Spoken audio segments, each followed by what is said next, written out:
राधे राधे, जय श्री कृष्णा। मैं सीमा सिंह बड़ों को चरण इंस्पायर, छोटों को प्यार और बराबर वालों को नमस्कार करती हूँ। आज हम सावन मास के महात्म्य का 6वां अध्याय सुनेंगे। अब तक हमने 5 अध्याय सुने हैं। अगर आपका कोई भी अध्याय सुनने से छूट गया है तो डिस्क्रिप्शन बॉक्स में मैं उसका लिंक छोड़ दूंगी। आप वहां से अपना छूटा हुआ अध्याय सुनकर पुण्य लाभ कमा सकते हैं। आइए अब हम जान लेते हैं कि हम इस अध्याय में किस कथा का श्रवण करेंगे। सावन मास के इस अध्याय में हम सावन मास के सोमवार के व्रत का विधान जानेंगे, साथ ही सोमवार के व्रत की कहानी को सुनेंगे। इसके अलावा शिवलिंग की संख्या का वर्णन सुनेंगे। साथ ही इस अध्याय में सती का स्वयं को भस्म कर देने वाली कथा का श्रवण करेंगे। आइए सबसे पहले हम श्रावण मास के इस अध्याय का श्रवण करते हैं। सनत कुमार ने भगवान महादेव से कहा कि हे ईश्वर, आपने मुझे रविवार के व्रत का महात्म्य सुनाया, जिसको सुनकर मैं कृतकृत्य हो गया। अब मैं आपसे सावन मास में सोमवार के महात्म्य और सोमवार की व्रत की कथा भी सुनना चाहता हूँ। कृपया करके आप मुझे संपूर्ण कथा का श्रवण करवाइए। सनत कुमार के विनम्र वाणी को सुनकर भगवान महादेव ने कहा कि हे सनत कुमार, रवि मेरा नेत्र है। इस नेत्र रूपी एक अंग का महात्म्य आपने सुना है, किंतु सोम तो मेरा सर्वस्व है, अतः इसके महात्म्य का वर्णन करना तो बहुत कठिन है। सोम नाम चंद्रमा का है। सोम को ब्राह्मणों का राजा व यज्ञ का साधन कहा गया है। सोम एक लता का नाम भी है। इन सब नामों का वर्णन जानने के कारण मैं इसका महात्म्य तुम्हें सुनाता हूँ, तुम ध्यान से सुनो। सोमवार मेरा ही स्वरूप है, इसलिए इसका नाम सोम पड़ा। समस्त राज सुख, समस्त संपत्ति को देने के कारण यह सोम है। यह इसलिए विशेष है क्योंकि इसका व्रत करने वाले को यज्ञ करने जितना फल मिल जाता है। वैसे तो 12 महीनों में यह व्रत करना श्रेष्ठ है, तथापि यदि 12 महीने इस व्रत को न कर सके तो केवल सावन मास में ही इस व्रत को करे तो भी इसका संपूर्ण फल प्राप्त होगा। सावन मास में सोमवार का व्रत करने से साल भर के व्रतों का फल मिल जाता है। हे सनत कुमार, अब मैं तुम्हें इस व्रत की विधि को सुनाता हूँ, तुम ध्यान से सुनो। सावन मास के पहले सोमवार को संकल्प करें कि मैं भगवान शंकर की प्रसन्नता के लिए सावन मास के सोमवार का व्रत करूंगा। इस प्रकार 4 सोमवार होने पर 4 संकल्प करें, लेकिन इस बार अधिक मास होने से 8 सोमवार हैं। संध्या समय भगवान शंकर की षोडशोपचार विधि से पूजा करके कथा का श्रवण करें। सावन मास में सोमवार को व्रत का नियम लेकर स्नान आदि करके श्वेत वस्त्र धारण करके काम, क्रोध, द्वेष, अहंकार पर निंदा का त्याग करें। मालती मल्लिका के सफेद फूल लाकर अन्य सभी वस्तुएं एकत्र करके ओम नमः शिवाय या ओम साम शिवाय या त्र्यंबकम यजामहे आदि मंत्रों से भगवान महादेव का अर्थात मेरा पूजन करें और कहें कि हे रुद्र नीलकंठ शिव भयहारी, मैं आपके सभी विविध रूपों का ध्यान करता हूँ। इस प्रकार भगवान शिव का पूजन करके जो मनुष्य इस व्रत को करता है, मैं तुम्हें उसको कहता हूँ, तुम ध्यान से सुनो। सोमवार के दिन जो मनुष्य शिव पार्वती का पूजन करता है वह जन्म मरण के बंधन से मुक्त होकर अक्षय लोक को पाता है। देवों असुरों के जो भी 7 जन्मों के पाप होते हैं वे सब नक्त व्रत करने से नष्ट हो जाते हैं। इस बात का विचार न करते हुए इस व्रत के दिन उपवास अवश्य करना चाहिए। इस व्रत को करने से पुत्र की, धन की जो भी कामना हो वह निसंदेह पूरी हो जाती है।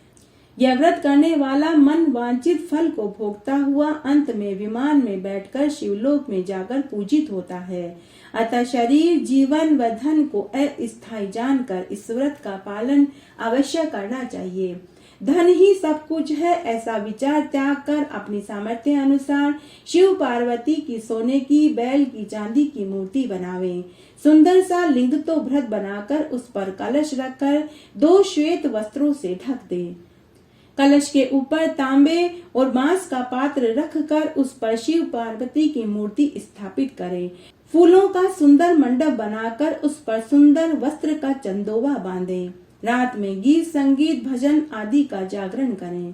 प्रातः काल मंत्रों से अग्नि स्थापित करके सर्व भवनाश महादेव, उग्र उग्रनाथ, भव, शशिमौली, रुद्र, नीलकंठ, शिव बहारी इन 11 नामों सहित पलाश की समेधा व घी की आहुति देवे। 108 बार आहुति देकर जो चावल तिल आदि से आप्यायस्व मंत्र से द्वारा त्र्यंबकम यजामहे या ओम नमः शिवाय इन मंत्रों से पुनः आहुति देवे।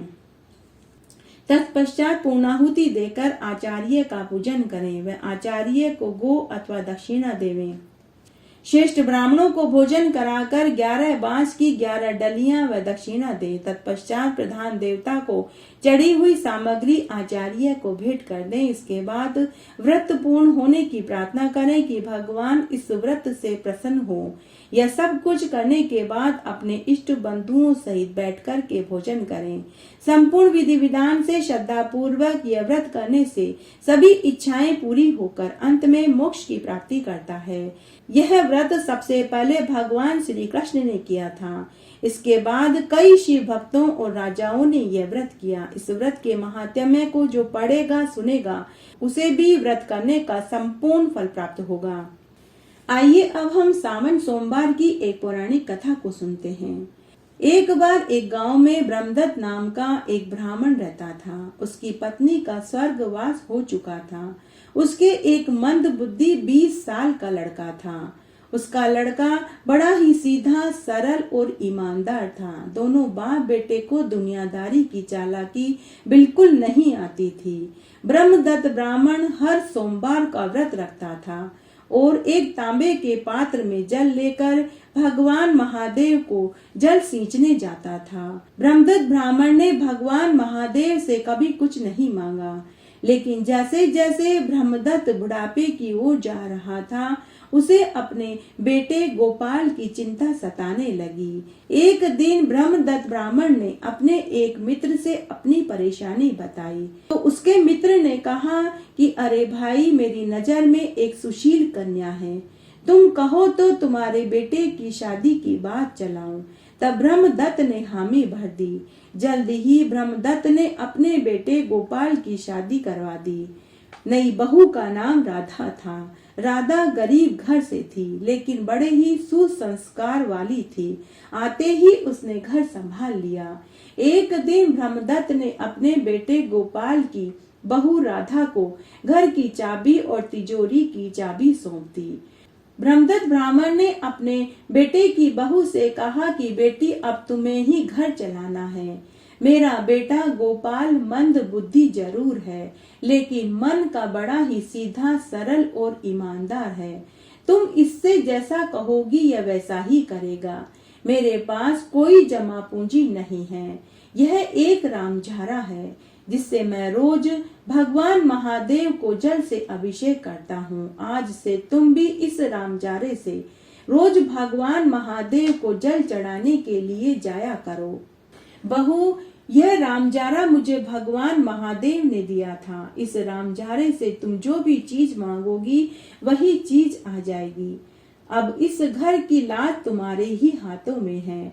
अब राधा रोज सुबह ब्रह्म मुहूर्त में उठती, स्नान आदि करके रोज शिव मंदिर में जाकर भगवान शिवलिंग को जल से अभिषेक करने लगी और उस रामझारे से वह जो भी चीज मांगती वही चीज आ जाती। इस तरह उनका घर चलने लगा। कुछ महीनों के बाद ब्रह्मदत्त का स्वर्गलोक गमन हो गया। एक दिन राधा घर का कामकाज कर रही थी। तभी पड़ोस की कुछ औरतें आई और राधा से बातें करने लगी और बोलने लगी और बोली कि बहू, तुम सारे दिन घर पर अकेली रहती हो, कभी कभार हमारे पास पड़ोस में आ जाया करो, तुम्हारा भी मन बहल जाएगा। तब एक दिन राधा ने घर का सारा काम करके पड़ोस में औरतों के पास जाकर के बैठ गई।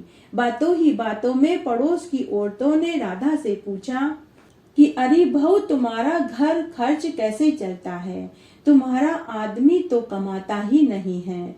तब राधा, जो बहुत भोली थी, उसने रामझारे वाली बात सबको बता दी। सभी को महान आश्चर्य हुआ। उन्हें विश्वास ही नहीं हो रहा था।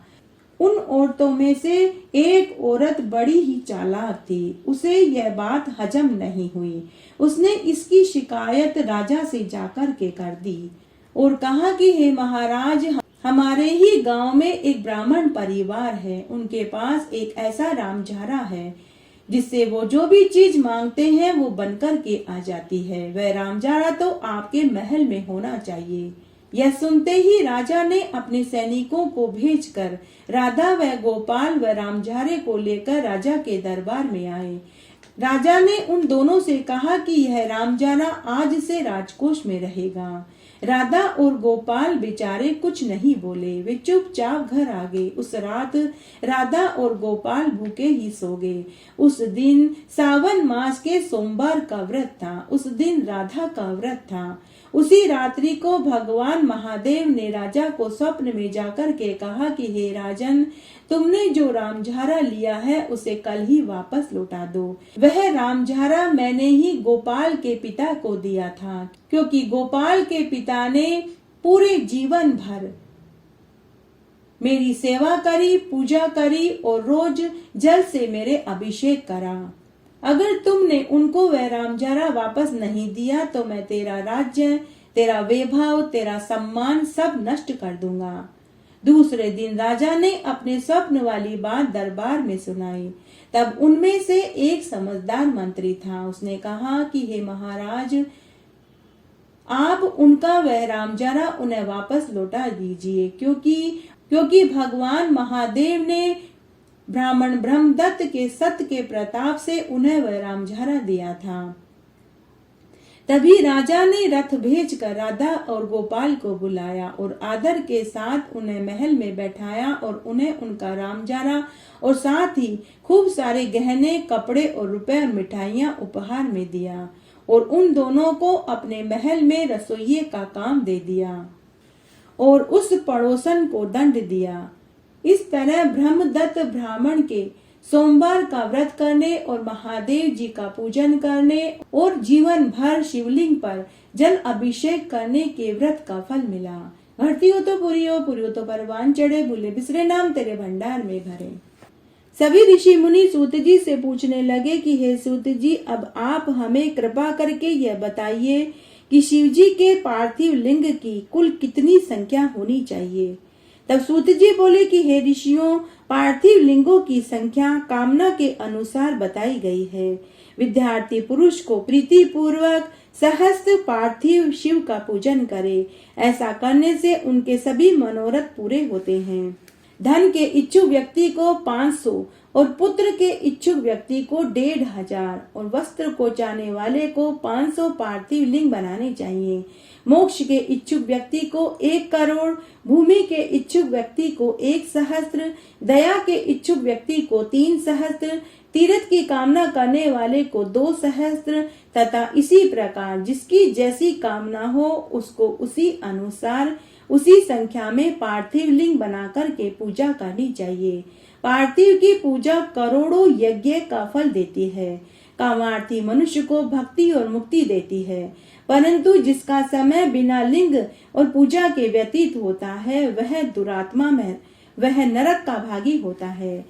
क्योंकि शास्त्रों में कहा गया है कि तराजू के एक पलड़े में सभी तरह के दान, सभी प्रकार के व्रत, तीर्थ और नियम और यज्ञ को रख दो, तो दूसरी तरफ सावन मास में एक लिंग की पूजा के पुण्य को रख दो, दोनों बराबर ही होते हैं। कलयुग में और लोक में तो लिंग पूजा श्रेष्ठ कही गई है। भक्ति मुक्ति दाता लिंग अनेक आपत्तियों से बचाता है। ऐसे ही नित्य पूजन वाला शिव जी के सायुज्य लोक को पाता है। शिव नाम में लिंग की पूजा महर्षियों तक को करनी चाहिए। 4 अंगुल ऊंचा सुंदर वेदी से युक्त लिंग को उत्तम कहा गया है। उससे आधा मध्यम और उससे आधा अधम कहा गया है। 4 वेदों और सब शास्त्रों में लिंग की आराधना के समान दूसरा पुण्य नहीं है। विद्वान को चाहिए कि वह सब कर्म जालों को छोड़कर नित्य एक लिंग की पूजा करे, क्योंकि लिंग का अर्चन करने से संपूर्ण स्थावर जंगम जगत पूजित हो जाता है। संसार से तरने का इससे सुंदर दूसरा और कोई उपाय नहीं। ब्राह्मण, क्षत्रिय, वैश्य, स्त्री तथा अन्य सभी जातियों को शिवलिंग की पूजा करने का अधिकार है। द्विजों को वैदिक मार्ग से पूजा करनी चाहिए। शर्व, भय, रुद्र, उग्र, भीम, ईश्वर, महादेव, पशुपति, इनका मूर्ति द्वारा पूजन करें। देव कर्म को रात्रि में सर्वदा उत्तरामुख होकर पूजा करें। इसी प्रकार पवित्रता से युक्त हो उत्तर की ओर मुख करके शिव जी का पूजन करें। शिव जी के आगे पूर्व को न बैठे और शक्ति सहित दक्षिणा को न बैठे और न ही पश्चिम को बैठे, किंतु उत्तर को ही बैठे। साथ ही भस्म और रुद्राक्ष की माला तथा बिना बेलपत्र के ज्ञानी जन शंकर का पूजन न करें। शिव जी की पूजा में भस्म न मिले तो मृत्तिका से ही ललाट पर त्रिपुंड लगा लेवे। सूत जी आगे बोले कि हे ऋषि मुनियों, अब मैं तुम्हें वीलपत्र के महात्म्य को सुनाता हूँ। यह वीलपत्र महादेव जी का स्वरूप है और इसकी देवताओं ने भी स्तुति कही है। इसकी महिमा कठिनता से कही जाती है। संसार में जितने भी पवित्र और प्रसिद्ध तीर्थ हैं, वे सब वील्व मूल में ही निवास करते हैं, क्योंकि वील्व मूल से लिंग रूपी अवयव महादेव का वास रहता है। जो पुण्य आत्मा इसकी पूजा करता है वह निश्चय ही शिव जी को प्राप्त होता है। ऐसे वील्व मूल में जो शिव जी को जल चढ़ाता है, मानो वह सब तीर्थों में स्नान कर चुका हो, ऐसा माना जाता है। जो मनुष्य वील्व मूल को गंध पुष्प से पूजा करता है, वह शिवलोक को पाता है तथा उसे संतान सुख की प्राप्ति होती है। जो आदर पूर्वक वील्व मूल में घी का दीपक जलाता है तथा उसकी शाखा को लेकर हाथ से उसके नवीन पत्ते ग्रहण कर विल्व की पूजा करता है, वह अपने जीवन भर के सब पापों से छूट जाता है।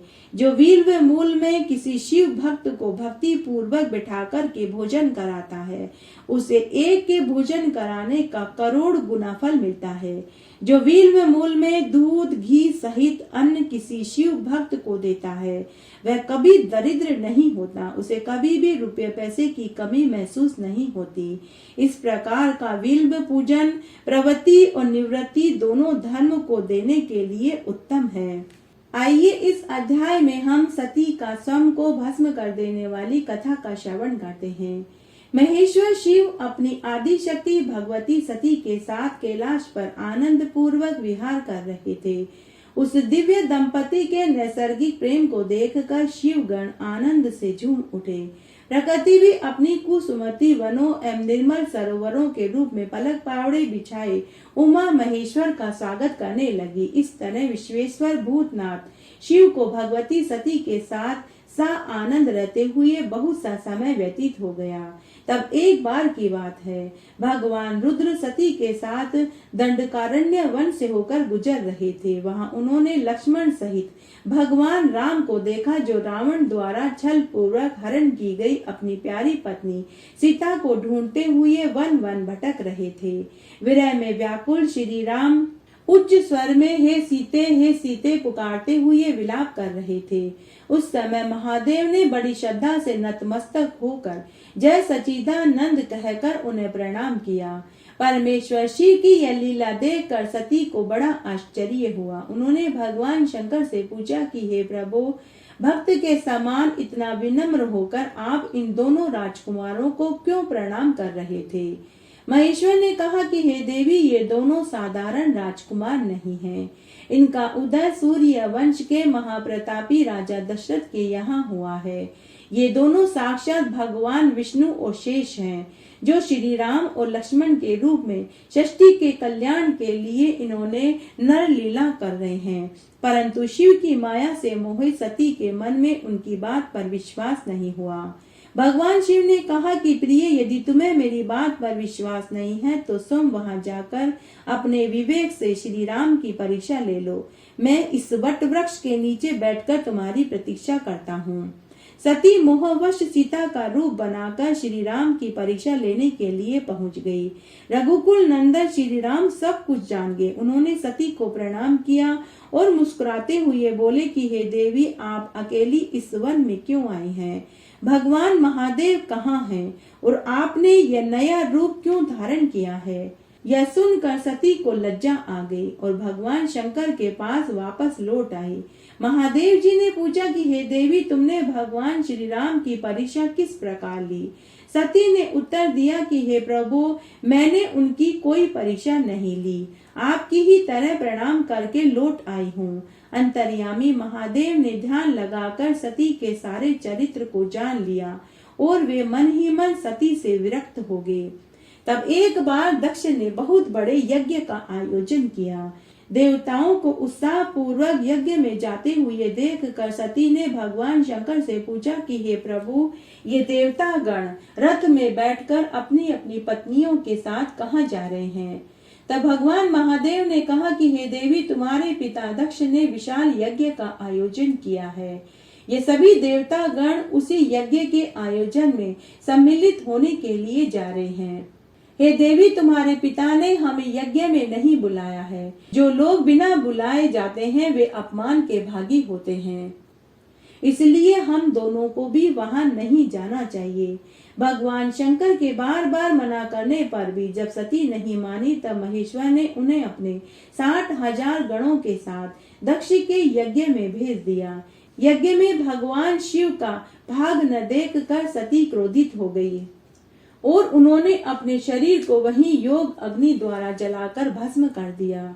फलस्वरूप चारों ओर हाहाकार मच गया। रुद्रगण कुपित होकर यज्ञ को नष्ट करने लगे। किसी तरह महर्षि भृगु ने रक्षोघन मंत्र से यज्ञ की रक्षा करी। भगवती सती के योग अग्नि में जलकर भस्म हो जाने का समाचार शिवगणों ने भगवान शिव को सुनाया। शिवगणों ने कहा कि हे महेश्वर, दक्ष बड़ा ही दुरात्मा और घमंडी है।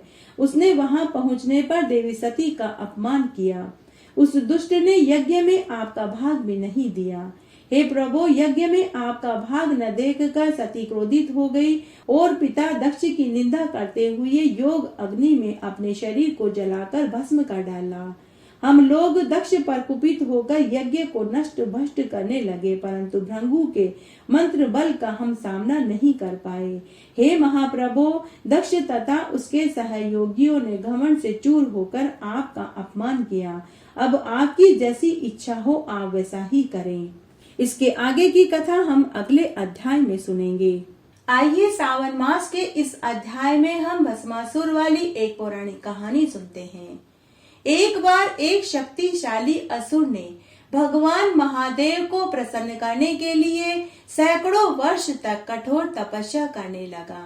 वह घने जंगल के बीच में गया और एक पेड़ के नीचे बैठकर भगवान महादेव के नाम का जाप करने लगा। तब अंत में भगवान महादेव प्रसन्न हो गए और भस्मासुर के सामने प्रकट होकर बोले कि हे भक्त, मैं तुम्हारी भक्ति से प्रसन्न हुआ। मुझे बताओ तुम्हारी क्या इच्छा है। तो भस्मासुर ने कहा कि हे प्रभु, मुझे वरदान दीजिए कि मैं अमर हो जाऊं। भगवान महादेव ने कहा कि मैं तुम्हें अमर नहीं बना सकता, तुम मुझसे कुछ और वरदान मांग लो। तब भस्मासुर ने कहा कि भगवान, तब मुझे आशीर्वाद दीजिए कि जैसे ही मैं किसी के सिर पर हाथ रखूं तो वह राख के ढेर में बदल जाए। भगवान शिव के पास दुष्ट भस्मासुर की इच्छा पूरी करने के अलावा और कोई उपाय नहीं था। वे जानते थे कि ऐसा होने पर कोई भी उसे हराने में सक्षम नहीं हो पाएगा। फिर भी महादेव जी ने भस्मासुर को यह वरदान दे दिया। उसके बाद भस्मासुर ने कई इंसानों को मार डाला। जब वह इंसानों को मारते हुए थक गया तो वह देवताओं के पीछे पड़ गया। भस्मासुर को हराने में असमर्थ होने पर सभी देवता भगवान विष्णु के पास गए और कहा कि हे प्रभु, अपने वरदान के बल से भस्मासुर इंसानों की हत्या कर रहा है और अब वह देवताओं को डरा रहा है। इस तरह वह जल्दी ही पृथ्वी और स्वर्ग को जीत लेगा। तब भगवान विष्णु ने देवताओं से कहा कि हे देवताओं, तुम चिंता मत करो। उसके बाद भगवान विष्णु ने मोहिनी रूप धारण किया और भस्मासुर के पास चले गए। मोहिनी रूप में विष्णु भगवान इतने सुंदर लग रहे थे कि भस्मासुर उनके ऊपर से अपनी आंखें हटा ही नहीं पा रहा था। तब भस्मासुर ने मोहिनी से कहा कि हे देवी, मैं आपसे प्रार्थना करता हूँ कि आप मुझसे विवाह कर लीजिए। मोहिनी रूप में भगवान विष्णु शर्माते हुए बोले कि हे भस्मासुर, मैं तुमसे विवाह नहीं कर सकती, तुम एक बदसूरत राक्षस हो। भस्मासुर मोहिनी के प्रेम में अंधा हो चुका था, इसलिए वह उसके लिए कुछ भी करने को तैयार था। तब भस्मासुर ने कहा कि हे देवी, मुझसे विवाह कर लो, मैं तुम्हारे लिए कुछ भी करने को तैयार हूँ। तब मोहिनी ने कहा कि ठीक है, परंतु मेरी एक शर्त है, अगर तुम एक अच्छे नर्तक हुए तो मैं तुमसे विवाह कर लूंगी। तब भस्मासुर ने मोहिनी से कहा कि हे कल्याणी, मैं साबित कर दूंगा कि मैं एक बहुत अच्छा नर्तक हूँ। तब मोहिनी ने कहा कि मैं नृत्य करूंगी, यदि तुमने अपने कदमों को मेरे कदम से मिला लिया तो मैं तुमसे विवाह कर लूंगी। यह शर्त सुनकर भस्मासुर सहमत हो गया। तब मोहिनी ने नृत्य करना शुरू किया। मोहिनी जैसा नृत्य करती, भस्मासुर भी उसी तरह नृत्य करने लगा। नृत्य के दौरान मोहिनी ने अपने हाथ कमर पर रखे तो भस्मासुर ने भी अपना हाथ कमर पर रखा। फिर मोहिनी ने अपना हाथ कंधों पर रखे तो भस्मासुर ने भी अपना हाथ अपने कंधों पर रखा। फिर मोहिनी ने अपना हाथ नाक पर रखा तो भस्मासुर ने भी अपना हाथ नाक पर रखा। उसके बाद मोहिनी नृत्य करते हुए अपने हाथ को गालों से छुए तो भस्मासुर ने भी अपने हाथ गालों से छुए। लंबे समय तक यह नृत्य चलता रहा। मोहिनी जो जो भाव भंगिमाएं करती, भस्मासुर भी कदम से कदम मिलाने की पूरी कोशिश करता रहा। वह मोहिनी के प्रेम में इतना पागल हो गया था कि वह अपने वरदान वाली बात भी भूल गया। मोहिनी ने मौके का फायदा उठाया और अपना हाथ अपने सिर पर रख दिया, परंतु जैसे ही उसकी नकल करते हुए भस्मासुर ने अपना हाथ अपने सिर पर रखा तो वह राख के ढेर में बदल गया। भस्मासुर की मृत्यु हो गई। सभी देवताओं ने राहत की सांस ली। इस प्रकार मोहिनी, जिसने पहले भी दैत्य और असुरों को अमरता का अमृत देते समय चकमा दिया था, उसने इस बार भस्मासुर को भी चकमा दे दिया और अपने सिर पर हाथ रख कर खुद भस्मासुर राख के ढेर में बदल गया। मोहिनी पुनः अपने रूप में आ गई। भस्मासुर की राख पर भगवान विष्णु खड़े थे। स्वर्ग से उनके ऊपर देवताओं ने फूलों की बरसात करी। सावन मास का महात्म्य सुनने के बाद महादेव जी की आरती जरूर बोलनी चाहिए। इससे सावन मास का महात्म्य और कथा कहानियां सुनने का संपूर्ण फल प्राप्त होता है। आइए अब हम महादेव जी की आरती बोलते हैं। ओम जय शिव ओंकारा, स्वामी हर शिव ओंकारा, ब्रह्मा विष्णु सदा शिव अर्धांगी धारा। ओम हर हर हर महादेव, एकानन चतुरानन पंचानन राधे, शिव पंचानन राधे। हंसासन गरुड़ासन शिवाहन साजे। ओम हरे हरे हरे महादेव, दो भुज चार चतुर्भुज दस भुज के सोवे, शिव दस भुज अति सोवे। तीनों रूप निरखता त्रिभुवन जन मोहे। ओम हरे हरे हरे महादेव, अश्वमाला वनमाला मुंडमाला धारी, शिव मुंडमाला धारी। त्रिपुरारी मुरारी कर कमलाधारी। ओम हरे हरे हरे महादेव, श्वेतांबर पीतांबर बादांबर अंगे, शिव बादांबर अंगे। सनिकादिक गरुडादिक भूतादिक सांगे। ओम हरे हरे हरे महादेव, करके मध्य कमंडल चक्र त्रिशूल धरता, शिव चक्र त्रिशूल धरता। सुख करता दुख हरता, जग पालन करता। ओम हरे हरे हरे महादेव, जो सत योगिनी गावत नैत करत भेरू, शिव नैत करत भेरू। बाजत ताल मृदंगा और बाजत डमरू। ओम हरे हरे हरे महादेव, काशी में विश्वनाथ विराजे, नंदो ब्रह्मचारी, शिव नंदो ब्रह्मचारी। नितुट दर्शन पाऊं, नितुट भोग लगाऊं, महिमा अति भारी।